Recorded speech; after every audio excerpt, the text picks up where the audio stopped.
Reykjavik, the world's northernmost capital. It's located on the volcanic island of Iceland in the middle of the North Atlantic. At the old harbor, fishing boats are moored beside whale-watching boats. Every morning they head out to sea. The Harpa Concert Hall right on the waterfront opened in 2011.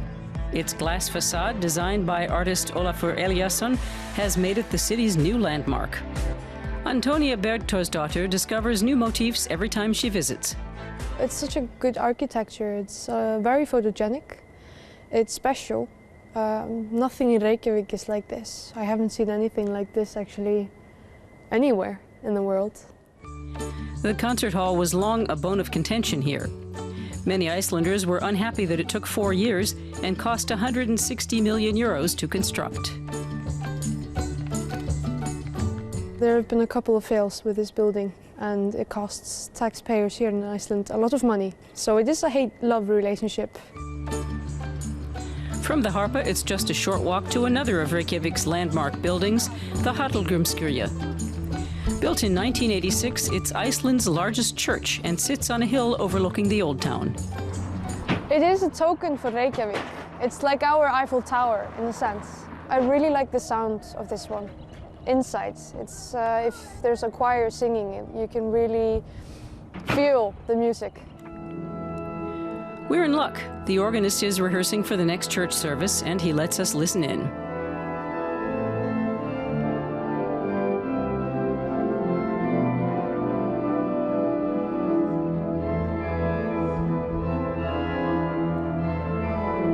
An elevator takes us up the Hallgrímskirkja's 73-meter-high tower.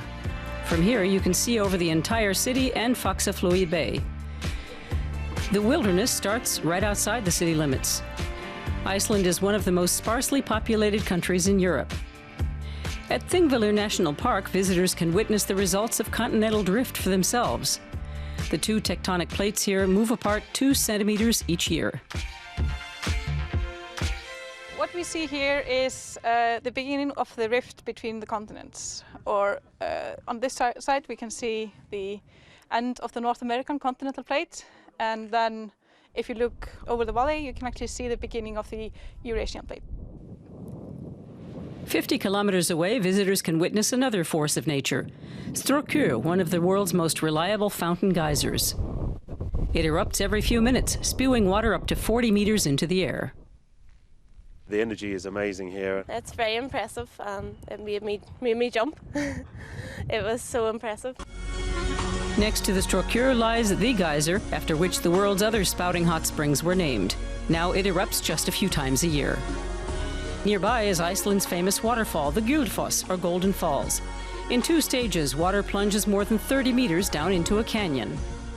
Together with the geyser and Thingvellir, the falls make up what's called the Golden Triangle. It takes about an hour to get back to Reykjavik. Here, too, the earth is seething under the surface. In the heart of the city, steam pours out of the ground.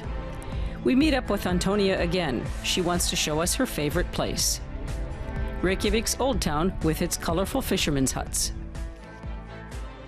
This street is one of the oldest streets in Reykjavik, and it has a lot of history, and I know there are a lot of ghost stories around it. Due to its proximity to the harbor, legend has it that the souls of dead sailors haunt the old town. Some say elves and trolls occasionally find their way here too. With evening approaching, Antonia has to go. We visit a restaurant by the harbor called the Sægrafen, or Sea Baron. It's said to serve up the world's best lobster soup. In close quarters, fishermen and tourists enjoy soup and barbecued seafood kebabs. A city on the water, nestling in a volcanic landscape, Reykjavik has plenty to keep visitors busy, day or night.